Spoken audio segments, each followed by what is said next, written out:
This is Mommy Trails and we make videos about homeschooling. So आपने हमारे पुराने दोनों वीडियोस को बहुत प्यार दिया है. One video was totally dedicated that how we started and why we started this journey. And the second video was all the questions you asked us.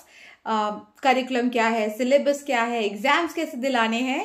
उनमें से एक सबसे बड़ा सवाल था and so we decided to make another topic on this was NIOS कि अगर बच्चों को assessment दिलाने हैं, paper दिलाने हैं and finally like a degree so that they can apply for colleges is through the National Institute of Open Studies and आज हम उसी के बारे में बात करेंगे.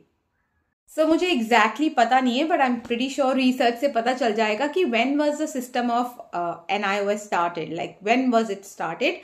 But primarily इसका objective ये था कि जो people are in transferable jobs, especially people in forces, working for government, can easily give the examination without even going to the school, like the attendance wasn't mandatory. End of course अगर आपके बच्चों को कोई sort of disability हो जब वो regular school नहीं attend कर सकते तो वो भी NIOS के थ्रू एग्जाम्स दे सकते थे. But right now the system is pretty liberal that anybody and everybody can give exams through NIOS and it's not a mandate that you have to be in the forces or working for the government or the child has some sort of a disability. So NIOS के through आप exam दे सकते हो as early as 7 years old, 8 years old. आप grade 3 से शुरुआत कर सकते हो which is level A. Then you have level 2, level B which is grade 5. And currently today, we'll be mostly talking about level C which is grade 8 because मेरा बड़ा बेटा is going to give the examination for the first time through NIOS this year through level C which is grade 8. उसके बाद आपका आता है grade 10 and of course the 12th. The 12th will be the last grade because उसके बाद आप obviously colleges में जाते हो and you need that degree of class 12th. Admission process काफ़ी simple है, website काफ़ी friendly है, but मैं शुरुआत करना चाहूँगी कि अगर आप admission देख रहे हैं for the next year, अगर आपका बच्चा इस साल 9 years का हो गया है and you want him to give the exam the following year, तो आपको May से पहले register करना होगा. I think May is the last month to register for the examination which will be in the following year in February. So grade 3, grade 5, grade 8, grade 10 and 12 आप कर सकते हैं. जैसा कि आप जानते हैं कि इस साल हम grade 8 के लिए कर रहे हैं which is a level C. तो बहुत simple है, you have to go and log in to this website and then उसके बाद उसके ऊपर बहुत सारे tabs आ जाएंगे. मैं साइड में screenshots भी डालने की कोशिश करूंगी so that you can see for yourself. And उसके बाद एक एडमिशन फॉर्म आता है लिंक जो आपको भरना है. Basic details will start like the name of the child, parents name, address, जो भी आप आईडी प्रूफ अपलोड करोगे बच्चे का उस सब डिटेल्स आप भरेंगे. तो basic details is very friendly, just go through that and fill up everything. उसके बाद the subjects, you have to choose the subjects. Now in NIOS it is mandatory to choose 4 mainstream subjects like English, Hindi, Maths, Science, Social Studies और Computer. तो आप देख सकते हो इसमें मैंने 4 सब्जेक्ट्स चूज करे हैं which is Maths, Science, Computer Skills and English. And एक वोकेशनल सब्जेक्ट भी आपको चूज करना होता है, उसके लिए भी लिस्ट है वहां पे बहुत सारी, आप उसमें चूज कर सकते हैं on your child's interest and ability. तो आप वो वोकेशनल कोर्स भी सिलेक्ट कर सकते हो. Next is the study centre. तो आपके पास बहुत सारे ऑप्शंस आएंगे according to the pin code that you selected, the address that you selected. आसपास के जो भी स्कूल NIOS को एंटरटेन करते हैं और रजिस्टर्ड है अंडर NIOS, उस सब के आपके ऑप्शंस आएंगे. आपको सिलेक्ट करने होते हैं 3 स्कूल्स कि अगर एक में एडमिशन या सीट्स नहीं है तो दूसरे स्कूल से आपका बच्चा एग्जाम दे सकता है. सो 3 स्कूल्स आपको सिलेक्ट करने पड़ेंगे. आपका जो भी प्रायोरिटी फर्स्ट होगा उसको फर्स्ट पे डालिए, then second priority and then third priority based on that. Probably you will get it in the first priority itself. It's not very difficult to get the registration done under the school. Will then ask you to upload the documents. आपको upload करने पड़ते हैं documents like ID proof जिससे उस बच्चे का admission card बनेगा और उसके सिग्नेचर, अगर आधार कार्ड है, पासपोर्ट है, कुछ भी आईडी प्रूफ है फॉर द एज वो चलेगा, signature and a clear passport size photograph, क्योंकि वही फोटोग्राफ आपकी आएगी एनरोलमेंट आईडी पे which is also known as admission card. कि बच्चा जब फाइनली एग्जाम्स देने जाएगा he has to take a printed copy of that admission card. Click करके आप जब सबमिट करेंगे, it will ask you for the payment. Payment I think is 800 rupees for level C, that हमने जिसके लिए register किया है क्लास 8, उसके लिए हमने 800 रुपीज पे किए हैं, 50 rupees in online registration. I think it can be less or more depending on the grade that you're choosing. Submit करने के बाद थोड़ा दिन या 1 या 2 दिन लगते हैं for them to review and approve your admission. आपको एक नोटिफिकेशन बेल आइकन भी आता है अगर आपके जो भी नोटिफिकेशन है कि डॉक्यूमेंट क्लियर पिक्चर नहीं है या री अपलोड योर डॉक्यूमेंट्स, वो सारा आपको नोटिफाई किया जाता है। फिर अगर आप ऐसा कुछ भी नोटिफिकेशन अगर आपको आए तो आप री अपलोड करिए एंड दोबारा से सबमिट करिए। And once it gets approved, your admission gets approved, then you are allotted a admission ID, enrolment ID भी उसे कहते हैं, जो आपको हर जगह दिखाना होगा और उसके बेसिस पर ही आपको आपका करिकुलम सिलेबस वगैरह मिलता है।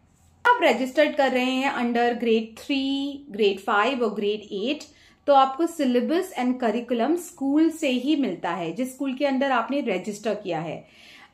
हमें ये बात पता नहीं थी, that's why I thought I must cover this in this video, क्योंकि एडमिशन करने के बाद काफी टाइम तक मैं बुक्स का वेट करती रही और मुझे रियलाइज हुआ कि वो बुक्स कभी आनी ही नहीं थी। And also have a grievance and a complaint tab website में है, और उसके बाद मैंने काफी कंप्लेंट वहां से रेज की, बट उसका कुछ रेजोल्यूशन नहीं निकला। And the numbers they given online for Rajasthan, उसमें तो कोई फोन उठा ही नहीं रहा था। तो finally I visited the head office, और अगर आपके साथ भी ऐसा होता है तो आप एड्रेस निकाल के आपकी स्टेट का, आपके रीजन का NIOS के ऑफिस जा सकते हैं। और वहां से हमें पता चला कि अगर आप ग्रेड 10 के लोअर हैं तो आपको आपका सब्जेक्ट एंड कोर्स स्कूल से ही मिलेगा। And they were very kind, they gave us a contact for DPS। For example हमने DPS के थ्रू रजिस्टर किया है, तो DPS का उन्होंने एक कॉन्टैक्ट दिया। And when we contacted the school, उन्होंने हमें PDF फॉर्म में पूरा सिलेबस, करिकुलम, जो भी फाइनल एग्जाम में आने वाला है, वो सब उन्होंने एक PDF के थ्रू हमारे ईमेल एड्रेस पे शेयर कर दिया।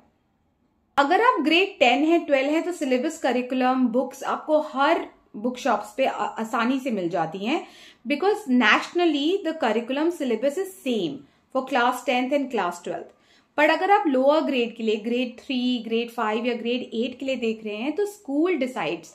Now why this is the reason is because school आपको वीकेंड क्लासेस भी देता है, they help you study through the study material. तो वो ऑप्शन भी आपके पास होता है कि अगर आपको सैटरडे संडे बच्चों को स्कूल भेजना है तो आप भेज सकते हैं। But in our case that was not the story. So हमारे बच्चे स्कूल नहीं जा रहे हैं, but still the school share the syllabus, and based on that syllabus आप उनको तैयारी करवा सकते हो फॉर द एग्जाम्स।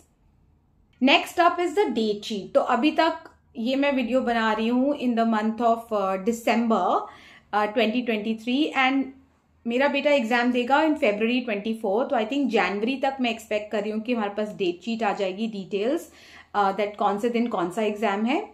एक इम्पॉर्टेंट बात जो मैं बताना चाहती हूँ कि जब आप वोकेशनल कोर्स सिलेक्ट करते हो तो ये नेसेसरी नहीं है कि स्कूल वो ऑफर करता हो। जो भी आपका स्कूल रजिस्टर्ड है, जिसमें भी आपने रजिस्ट्रेशन किया है, जो भी आपके प्रायोरिटी नंबर 1 पे है और अप्रूव हो गया है, उस स्कूल से आप जरूर चेक करिए whether they offer that vocational course और नॉट। जैसे हमारे केस में हमने बेकरी सिलेक्ट किया, बट उन्होंने कहा हमारे पास कोई साधन ही नहीं है to teach bakery, so you can select perhaps art और some other form of vocational course. तो वो चेंजेस आप बाद में भी कर सकते हैं, but what you can not change is your main stream. जैसे जो भी आपने मेन स्ट्रीम सब्जेक्ट्स लिए हैं, English, math, science, social science, जो भी आपने लिया है वो आप चेंज नहीं कर सकते। So be very careful, discuss with your child what exams he would like to give. मेरा पर्सनल रिकमेंडेशन है कि maths and science opens up a lot of streams in future as they say, and मेरे बेटे को इसमें interest भी था, and computers and English, तो मैंने वही सिलेक्ट किया। Social studies and Hindi he was not very keen, so we didn't go for it.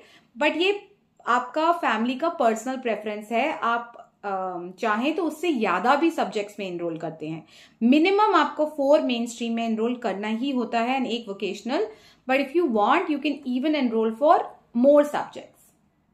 The video that I'm making is very basic and generic video of NIOS registration process, but अगर आप चाहते हैं कि आपकी state there could be changes, based on a state, especially if your child is not getting enrolled for secondary and senior secondary courses, because वो depend करेगा आपके state courses पे, the state that you're in, also the school that you've registered for. Like I said कि school ही decide करता है curriculum and syllabus for lower grades. तो वो that can be different from person to person, but registration process सबका same रहता है.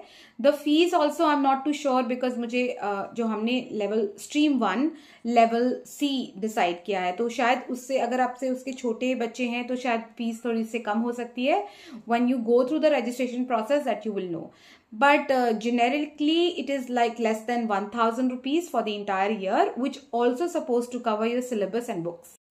I would like to support every parent who is going through a homeschooling journey. और अगर आपके कोई भी सवाल हो बेस्ड, लाइक अगर मैंने कुछ कवर नहीं किया हो इस वीडियो में, तो please do comment below and let me know. I will definitely research and send it back to you.